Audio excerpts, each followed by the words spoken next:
예수님은 나의 왕, 나의 주인, 나의 생명이십니다. 하나님 아버지, 레위인이 11조의 11조를 드리는 모습을 보며 오직 하나님만이 우리의 주인이심을 깨닫습니다.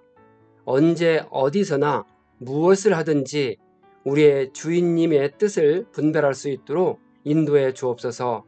예수님의 이름으로 기도합니다. 아멘. 오늘 읽을 말씀은 민수기 18장과 19장입니다. 이 말씀의 핵심은 첫째, 제사장과 레위인에게 직무가 다르게 주어졌습니다. 둘째, 레위인은 자신이 받은 11조의 11조를 드려야 합니다. 셋째, 붉은 암송아지로 정결케 해야 합니다. 부정한 사람은 모두 정결하게 되는 과정을 거쳐야 합니다. 18장, 하나님은 아론을 불러 제사장으로서 역할을 지시하셨습니다. 제사장은 번제단과 성소에 관련된 일들을 맡았습니다. 일반 레위인들은 제사장이 고유 직무를 잘 수행할 수 있도록 성막의 여러 가지 부수적인 일을 맡았습니다. 어떤 경우에든 일반 레위인이 제사장 고유의 직무인 번제단의 일과 성소 기후에 관한 일을 개입해서는 안 됩니다.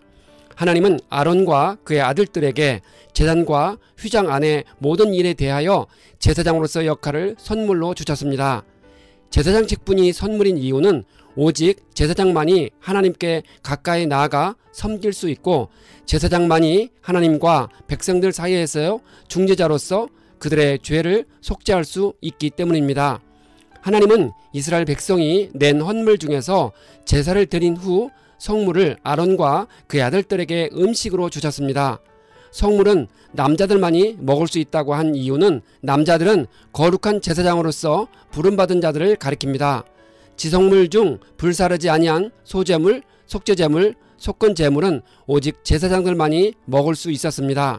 하지만 화목제물 중 불사르지 아니한 헌물은 제사장 가족의 모든 남녀노소가 다 먹을 수 있었습니다. 제사장은 제물을 잡아 피는 제단에 뿌리고 기름은 불살라 여호와께 화제를 드린 후 거제로 드리는 모든 성물을 음식으로 받았습니다. 하나님은 아론에게 이스라엘 자손에게 준 땅에서 유산이 없고 분배받을 몫이 없겠지만 하나님이 친히 몫이 되고 유산이 되시겠다고 약속을 하십니다. 하나님은 성막 일을 하도록 제사장들을 직접 고용하셨기 때문에 그들에게 백성들의 헌물을 주셨습니다. 제사장들은 별도의 직업이 없이 성막에서 봉사해야 했기 때문에 하나님은 제사장들과 그들의 가족을 위해 양식을 직접 마련해 주셨습니다. 소금 언약은 무엇일까요? 소금은 음식물의 부패를 막고 맛을 내는데 꼭 필요한 생활 필수품입니다. 그래서 고대에서는 계약 당사자들이 계약을 확증할 때 맺은 계약이 절대 변하지 않을 것임을 다짐하는 표시로 함께 소금을 먹었습니다. 소금은 그것이 갖고 있는 속성에 따라 변치 않음에 대한 상징물로 사용되었습니다. 하나님은 아론에게 이스라엘 자손이 하나님께 거제로 바친 제물을 영원히 제사장의 몫으로 주겠다고 약속하신 후에 그것을 소금 언약이라고 칭하셨습니다. 그것은 하나님과 제사장들 사이에 세워진 그 약속이 소금처럼 결코 변치 않을 것임을 나타내는 말입니다. 11조는 소득의 10분의 1은 10%를 말합니다.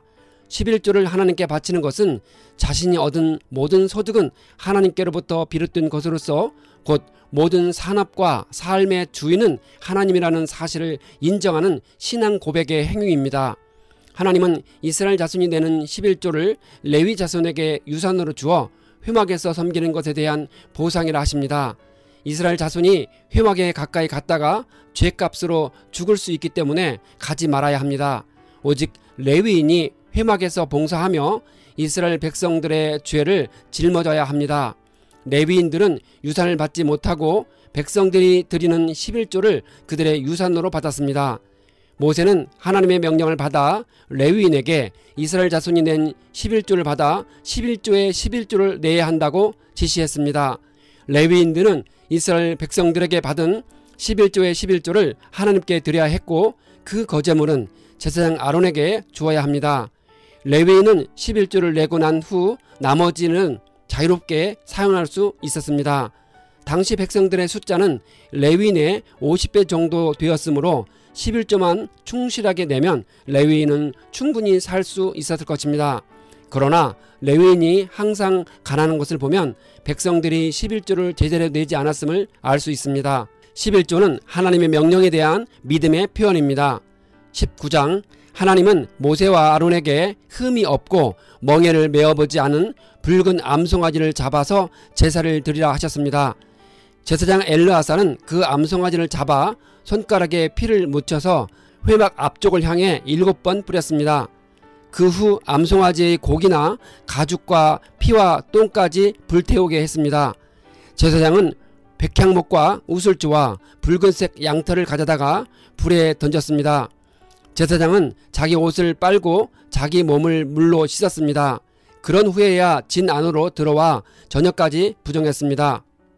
정결한 사람이 암송아지의 재를 모아놓고 이스라엘 회중을 우회 정결하게 하는 물에 쓰도록 보관했습니다.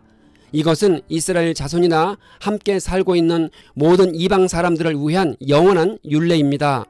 여기서 붉음은 피를 상징하고 암것은 생명의 생산자를 상징하므로 시체를 만진 자들을 정결하게 하는데 적합했습니다.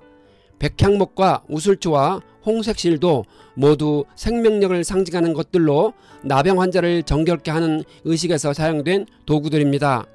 시체를 만진 자는 7일 동안 부정했습니다. 시체를 만진 사람은 셋째 날과 일곱째 날에 잿물로 씻어야 했습니다. 장막에서 사람이 죽었을 경우에는 장막에 들어간 자나 장막에 있었던 자 모두 7일 동안 부정했습니다. 뚜껑을 덮지 않은 그릇들도 모두 부정했습니다. 시체와 직접 접촉된 자뿐만 아니라 시체가 있는 장막에 있었던 사람도 부정하다고 합니다. 그 이유는 시체가 강력한 오염성을 지닌 부정한 물질로 보았고 그것을 가장 확실하고 직접적인 죄의 결과로 여겼기 때문입니다.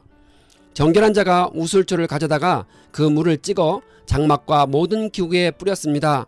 그는 셋째 날과 일곱째 날에 부정한 자에게 뿌려서 일곱째 날에 그 사람을 정결하게 해야 했습니다. 우슬초는 박학과에 속하는 작은 식물로 성지에서 흔히 발견됩니다. 그것의 줄기는 빳빳하여 막대기로 사용할 수 있고 잎사귀에는 잔털이 많아 액체가 쉽게 들어붙었습니다. 제사장이 희생 제물의 피를 찍어 바르거나 뿌릴 때 유용하게 사용할 수 있는 식물입니다. 사람이 부정하고도 자신을 정결하게 하지 않으면 하나님의 성소를 더럽히게 되는 것입니다. 이 제도는 영구한 율례이며 정결하게 하는 물을 만지는 자는 누구나 저녁까지 부정했습니다. 부정한 자가 만지는 모든 것은 저녁까지 부정합니다. 이것은 백성들의 위생에 대한 규례로 공동체의 건강에 아주 중요한 기준입니다. 현대인도 오염이 된 물건을 만지거나 시체를 만지거나 가까이 한 경우 반드시 몸을 씻고 소독을 해야 합니다. 하나님은 이스라엘 백성이 광야 생활하는 동안 건강하게 지낼 수 있도록 위생과 방역에 대해 구체적으로 규례를 만들어 주셨습니다. 하나님이 우리의 몸을 만드신 분이시니 의학적인 전문 지식으로 우리의 건강을 지키도록 지혜를 주신 것입니다.